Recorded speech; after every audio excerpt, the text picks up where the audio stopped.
bienvenidas y bienvenidos nuevamente a Aprende en Casa 3. Espero que ya estén emocionados por comenzar con esta sesión de español para sexto grado.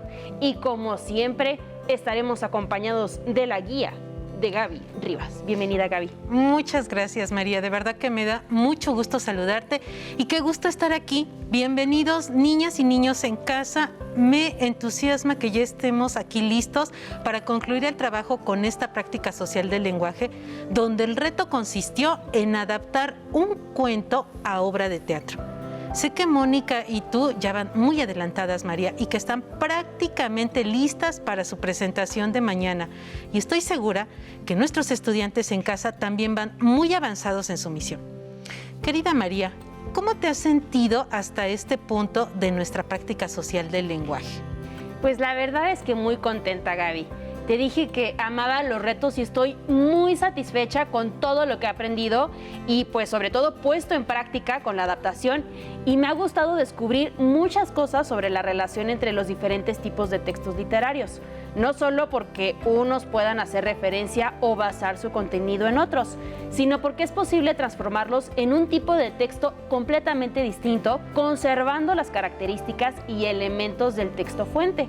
Y en este caso, del cuento para crear una obra de teatro, y la verdad es que nos está quedando increíble. Y me emociona mucho la idea de poder experimentar con otros textos. ¿Te imaginas, por ejemplo, convertir un poema en cuento, por ejemplo? María, me da mucho gusto verte tan emocionada y sobre todo saber que el trabajo que estamos haciendo aquí te abrirá a múltiples posibilidades de trabajo con los textos. Espero que en casa estén tan motivados como María y recuerden, el límite es su imaginación. Sí, y Gaby, estuve investigando sobre las adaptaciones de cuentos a obras de teatro y resulta que es una práctica muy común entre los dramaturgos. Y lo tenía más presente en el cine. Sí sabía que muchos cuentos se habían adaptado a películas, por ejemplo, pues para niños, como la mayoría de los cuentos de los hermanos Grimm. Así es, María. Y quizá te sorprenda más saber que uno de los cuentos más adaptados no solo a teatro, sino también a cine y televisión, es una historia de la narrativa oral europea. Fue registrada por escrito por primera vez en 1550 en un compendio creado por Giovanni Francesco Straparola. Sin embargo, fue Charles Perrault quien lo popularizó tras incluirlo en su recopilación titulada Cuentos de Mamá Ganso, publicada en 1697. Estoy hablando del cuento La Bella y la Bestia. Pues eso sí que me sorprende. Me gustaba mucho la historia cuando era pequeña y sí, recuerdo tener un audiocuento. Además del libro, desconocía por completo que esta historia proviniera de la tradición oral. Siempre se aprende algo nuevo. De hecho, gran parte de los cuentos que conocemos como los clásicos de la literatura infantil fueron compilados por autores como los hermanos Grimm, Hans Christian Andersen, Charles Perrault y el propio Straparola. Pero nos estamos desviando del tema. Es verdad, Gaby. ¿Qué haremos el día de hoy? El día de hoy trabajaremos la adaptación del cuento para elaborar un primer borrador. Para hacerlo, descubriremos cómo utilizar diálogos y acotaciones para definir las características de personajes y escenarios en la obra de teatro. Practicaremos cómo utilizar los paréntesis para escribir las acotaciones y por último observaremos cómo los signos de interrogación y exclamación nos ayudan a transmitir diferentes actitudes o emociones en un diálogo. Un nuevo reto por superar. Ya sabes que me encantan los retos, Gaby. ¿Y qué vamos a necesitar para esta clase? Libro de texto, diccionario, cuaderno y lápiz o pluma para escribir. Gaby, ¿no estás pasando algo por alto? No, María, no entiendo a qué te refieres. Ay, Gaby, yo creo que sí, a nuestra lectura. Para allá vamos. Pero antes, quiero explicarles a nuestros estudiantes en casa y a ti qué vamos a hacer con el cuento que leeremos. A ver, soy toda oídos. Bien, pues durante la clase pasada determinamos aspectos de la estructura de la obra de teatro para realizar la adaptación. En ese caso, con base en el cuento La Migala de Juan José Arreola. Ah, claro. propusiste organizar los elementos en una tabla que contuviera nuestro análisis, explorando algunos elementos sobre los lugares y los personajes y determinando la división en escenas y en dónde se ubicaría el planteamiento, el nudo y el desenlace de la historia. Muy bien, María. En esta clase, a partir de la lectura que haremos, crearemos una lista de personajes y de lugares. Definiremos algunos aspectos sobre ellos extraídos del cuento que nos serán de gran utilidad para construir los diálogos y las acotaciones de nuestra primera adaptación. Pues me parece excelente, Gaby. Yo ya estoy lista. Pongan mucha atención. El cuento que les leeré es del autor argentino Julio Cortázar y se llama Tía en dificultades. Si lo recuerdan, ya habíamos leído con anterioridad 3 textos de este autor: El diario a diario, Preámbulo a las instrucciones para dar cuerda al reloj e Instrucciones para dar cuerda al reloj. Tía en dificultades, Julio Cortázar. ¿Por qué tendremos una tía tan temerosa de caerse de espaldas? Hace años que la familia lucha para curarla de su obsesión, pero ha llegado la hora de confesar nuestro fracaso. Por más que hagamos, tía tiene miedo de caerse de espaldas. Y su inocente manía nos afecta a todos, empezando por mi padre, que fraternalmente la acompaña a cualquier parte y va mirando al piso para que tía pueda caminar sin preocupaciones, mientras mi madre se esmera en barrer el patio varias veces al día. Mis hermanas recogen las pelotas de tenis con que se divierten inocentemente en la terraza y mis primos borran toda huella imputable a los perros, gatos, tortugas y gallinas que proliferan en casa. Pero no sirve de nada.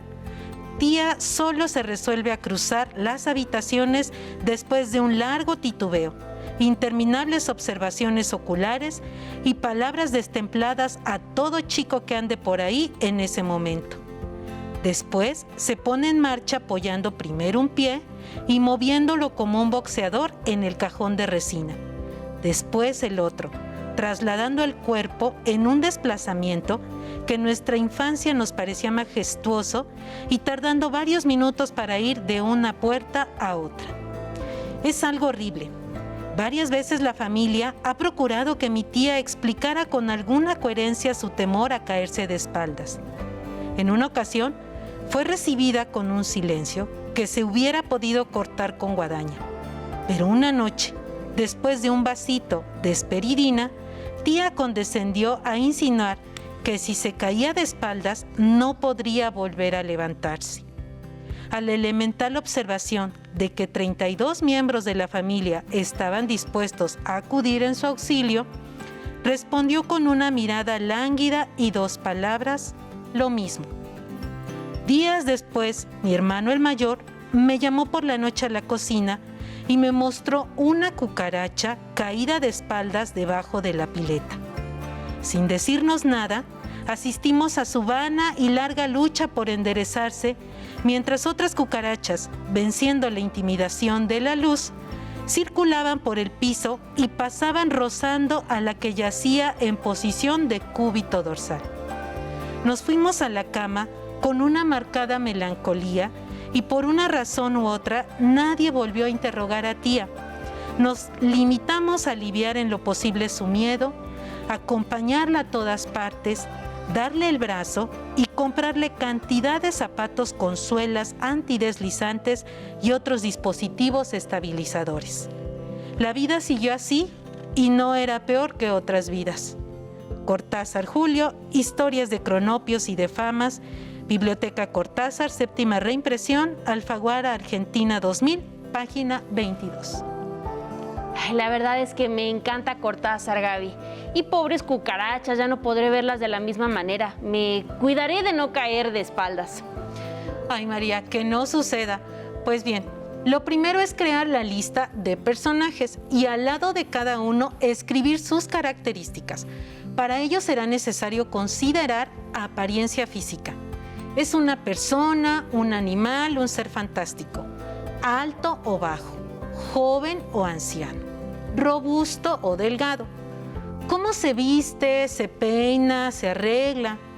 Su carácter y forma de ser. ¿A qué se dedica? ¿Es alegre, distraído, triste o enojón? seguro o tímido, activo o perezoso. Su modo de hablar. ¿Cómo es su voz? ¿Es ronca o aguda? ¿Habla con seriedad o es gracioso? Y sus objetivos. ¿Qué es lo que busca y por qué? Me parece que Tía en Apuros no nos da los elementos para responder a todas las preguntas que nos propones, Gaby. ¿Y qué hacemos en casos como ese? Tomar las pistas posibles que otorgue el texto y crear las características que nos incluyen, pero deben ser congruentes con la historia. Iniciemos por la lista de personajes. ¿Cuáles son, María? En casa también recuérdenlos y escríbanlos. Pues yo pude identificar al hijo sobrino, que es el narrador, a la tía, que es en torno a quien gira la historia, al padre, que es hermano de la tía, a la madre, las hermanas y los primos, que nunca se dice cuántos son, y al hermano mayor, aunque en total son más de 30 personajes ocupados de la tía, según el cuento. Muy bien, María. Ahora tendríamos que definir con cuáles personajes nos quedamos. Pues obviamente con el sobrino narrador, con la tía, que es la protagonista, con el padre, la madre y el hermano mayor. Creo que con ellos podría avanzar la historia perfectamente bien. Perfecto. Quedémonos con esos personajes. En casa, ¿qué propuesta tienen ustedes? ¿Es algo diferente? Perfecto. Regístrenlos y continuemos realizando las actividades.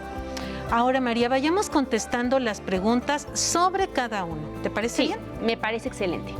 Empecemos por las características físicas.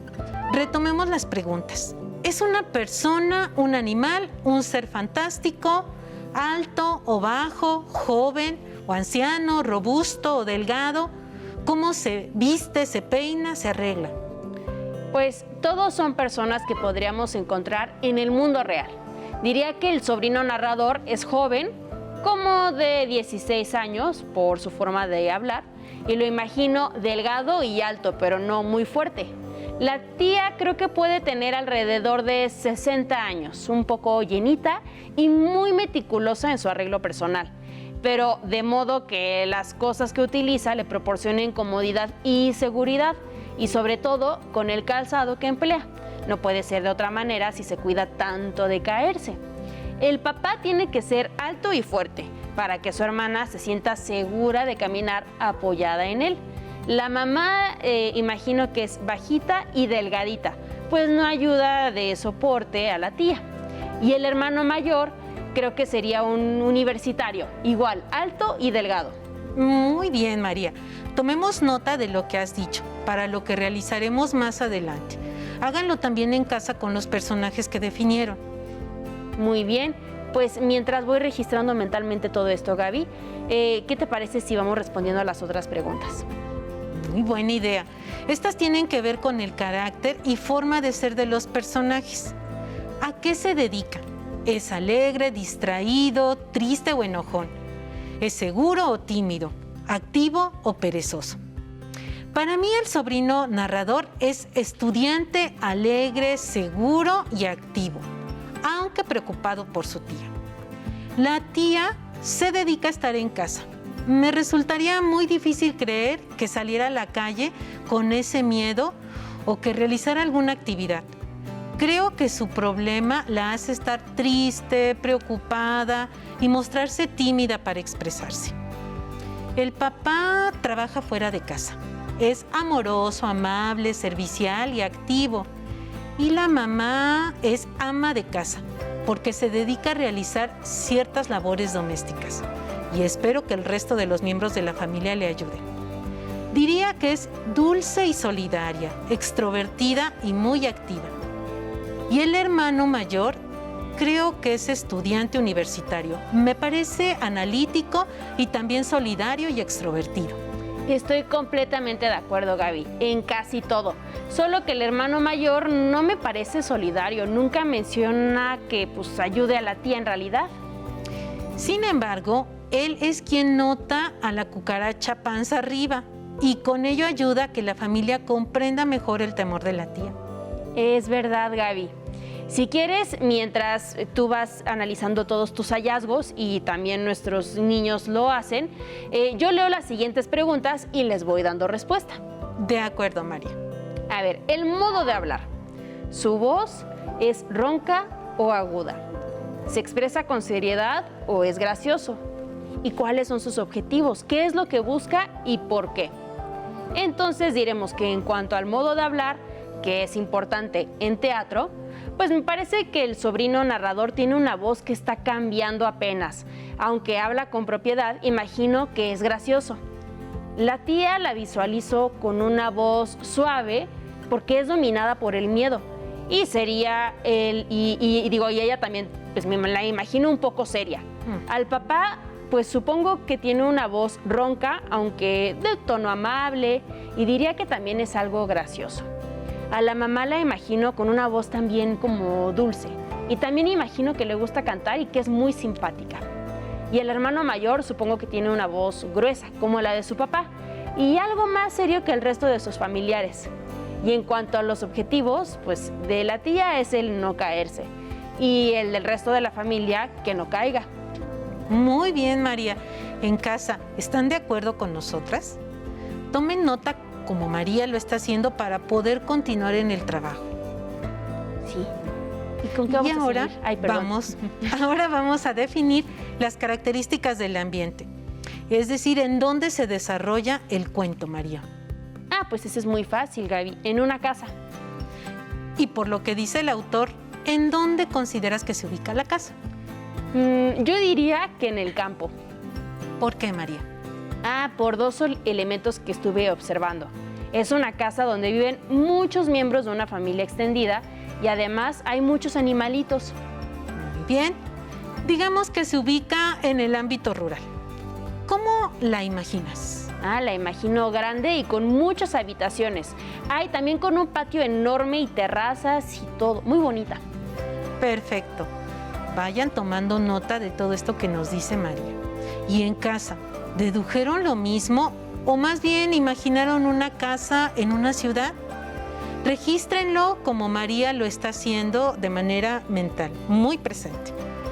Y ahora sí, ya con estas definiciones, ejemplifiquemos cómo podemos transformar algún fragmento del texto en diálogos y acotaciones.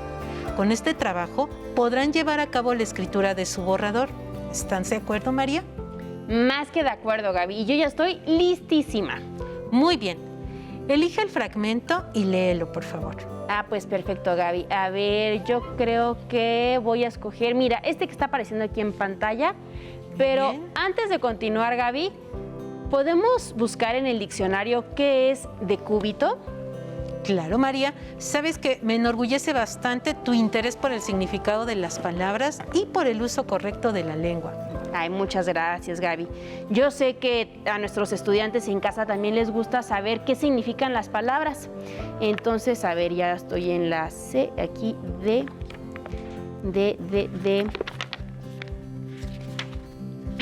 S, y... aquí la encontré. Bien. Mira, Gaby, qué interesante. Hay diferentes acepciones de cúbito, como con otras palabras que ya hemos buscado, pero en este caso creo que la adecuada es la cuarta. Mira, dice, la del decúbito supino, pues la tía temía caer de espaldas. Excelente, María. Ahora que has aclarado tu duda, continuemos con el trabajo.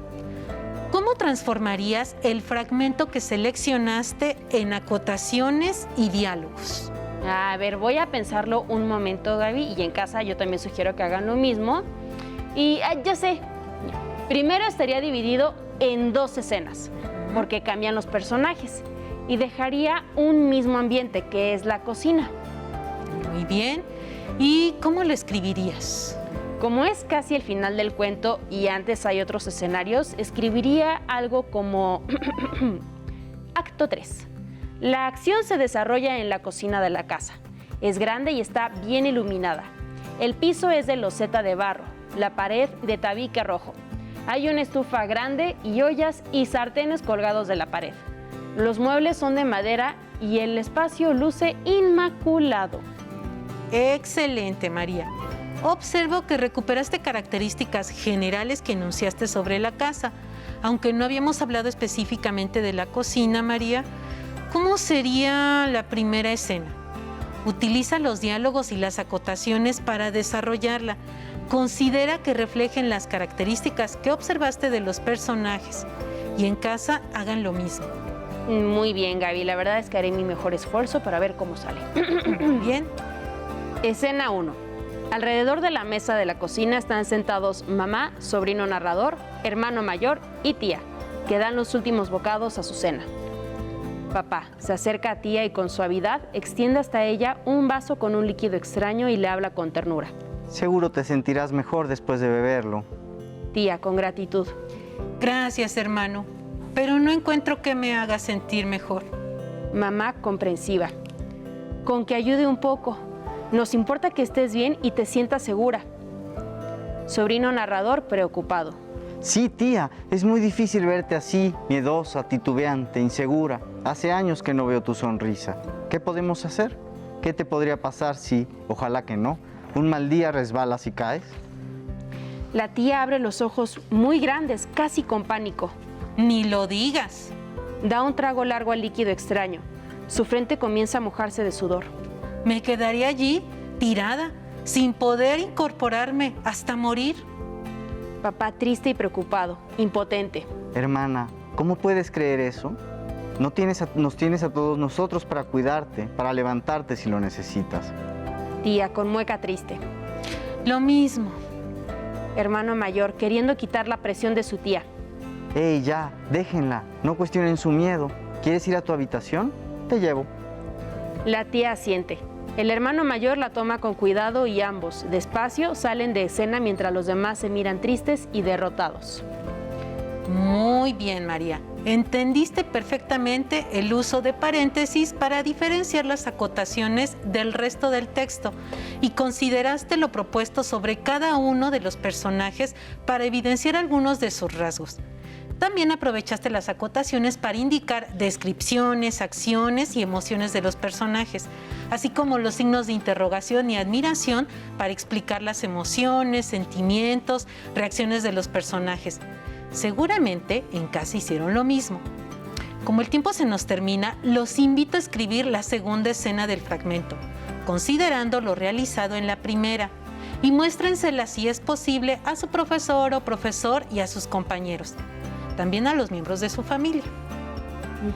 Y para terminar la clase, recuerden que es momento de concluir su borrador. Y al hacerlo, verifiquen lo siguiente para realizar las correcciones que consideren adecuadas. Bien, entonces aquí tenemos una imagen donde puedes ver la corrección y edición del borrador. Primero, que cuente con título, que integre una lista con el nombre y la descripción de los personajes, que al inicio de cada acto describa el lugar donde se desarrolla la acción, que esté dividido en planteamiento, nudo y desenlace, que esté dividido en actos y escenas, que se marquen los cambios de actos por la caída de telón u obscuros y el cambio de escenografía, que las escenas estén marcadas por la entrada y salida de personajes, que el texto esté escrito en presente, que se utilicen verbos para marcar las acciones de los personajes, que se empleen acotaciones y signos de interrogación y admiración para expresar estados de ánimo, sentimientos y emociones. Así es, y pasen su texto en limpio y prepárense para la acción. En esta clase, gracias al trabajo de ustedes en casa y de María en el estudio, realizamos la escritura del borrador. Y para hacerlo, repasamos cómo trasladar un tipo de texto a otro, poniendo el énfasis en diálogos y acotaciones. Oye, María, ¿y Ton? Esa seguirá siendo mi sorpresa. Así que por el momento, gracias Gaby por esta sesión de hoy que nos encantó. Hasta pronto, María, no hay nada que agradecer. Y gracias a ustedes. Si te es posible, consulta otros libros y comenta el tema de hoy con tu familia. Si tienes la fortuna de hablar una lengua indígena, aprovecha también este momento para practicarla y platica con tu familia en tu lengua materna. Por hoy hemos terminado con Segunda llamada, el borrador de la obra de teatro de lengua materna de 6º grado. Y espero que lo hayan disfrutado tanto como nosotros. Nos vemos, hasta la próxima. Pero antes, a movernos un poco.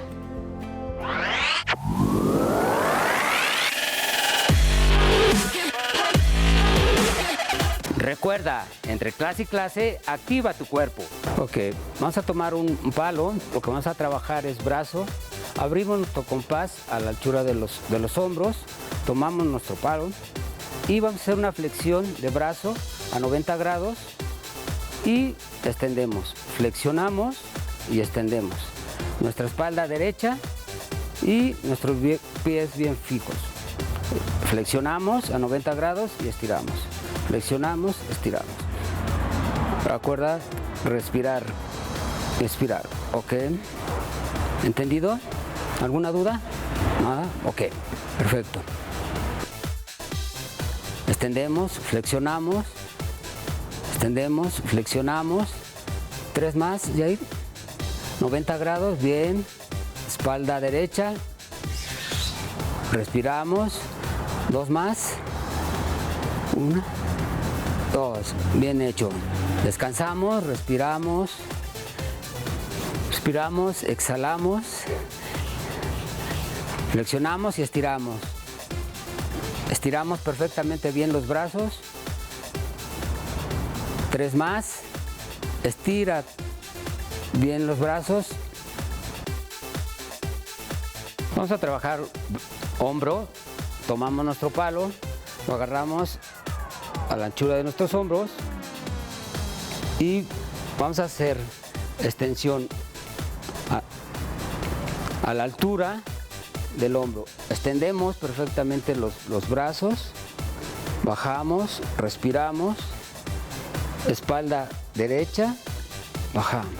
Que no rebase el palo la altura de nuestra barbilla. ¿Sí? Muy bien. Ahí está bien, perfecto. Elevamos brazos. 1. Espalda derecha. Respiramos. Estiramos bien los brazos. Bien. Espalda derecha. 3 más. 1 más. Muy bien. Descansamos. Respiramos. Y hacemos la elevación extendiendo los brazos. Espalda derecha. Muy bien. Recuerda, al terminar la activación, no olvides la protección.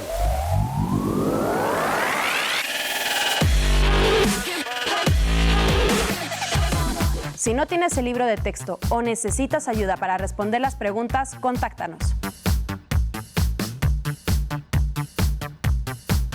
Para apoyo pedagógico, hay maestras y maestros de lunes a viernes de 8 a 20 horas en el teléfono 55 41 72 04 13, con 100 líneas.